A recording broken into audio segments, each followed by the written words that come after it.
Yeah. Joining us now, former NYPD officers Bill Stanton and Michael Gould. All right, Bill, I'm going to start with you here. First of all, the statistics are alarming in terms of the ages of these perpetrators, but also the crimes are just so horrible. Just the beatings and the entitlement in terms of just stealing and taking things.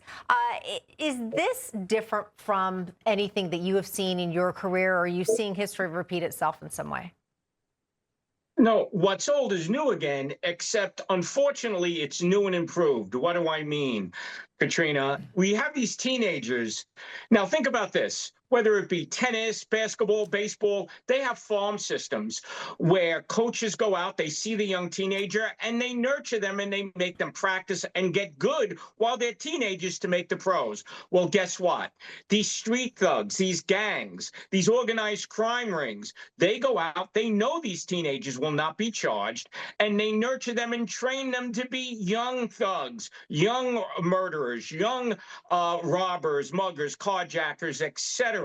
So I agree with Judge Janine. I agree with the president. There needs to be accountability. And while I'm for a smaller government, not bigger government, if local government is going to look the other way, where Lady Justice is supposed to be blind, it's not supposed to be blinded. And that's what's happening in these far left-leaning cities where they let the youth, where they let criminals with revolving door justice, no cash bail, go out and to perpetuate these crimes again. So let's focus on the issue at hand here. It's teenagers. Yeah. It is the youth. It is exactly what Janine Pirro talked about.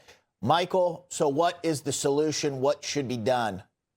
Yeah, thanks for having me, guys. So the thing is not new laws. There's thousands of laws on the books, state, local, and federal. It all boils down to enforcement of the laws. We don't need no more laws. We need the enforcement. And then the justice system has to incarcerate people. So the youth is getting a sample or an example of lawlessness from adults. There is no consequences to anything. And when DAs start, as in New York, they decriminalize crimes, fare jumping, resisting arrest, disorderly conduct. Those are no longer prosecuted anymore. So statistically, the city might say crime is down, but it's an illusion. It's not down. I don't know. I think the Washington, D.C. police can't wait to be unhandcuffed and enforce the laws. I used to tell my cops, we don't write the music. We just play in the band.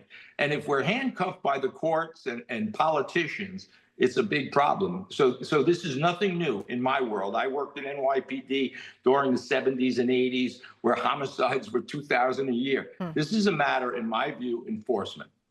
Bill, you mentioned how these teens specifically are targeted by certain gangs, but also then I'll go a step back. Where are the families? What's going on with the parents or the lack of education or discipline in the home? Well, we got to peel that back. That's an onion that would take hours for us to discuss. We need to have pride in the family unit again. Families need to be accountable. I mean, I came from an era where if a cop came to the door where I threw a baseball through a window, you got a smack in the back of the head and you were made to fix the window. That seems to have gone out the window where the cops are the bad guys. We need to respect law enforcement. Families need to respect their children and vice versa. Takes a village. Remember that? Everybody. Yeah, it starts at home with the parents. All right. Bill, Michael, great conversation. Thank you.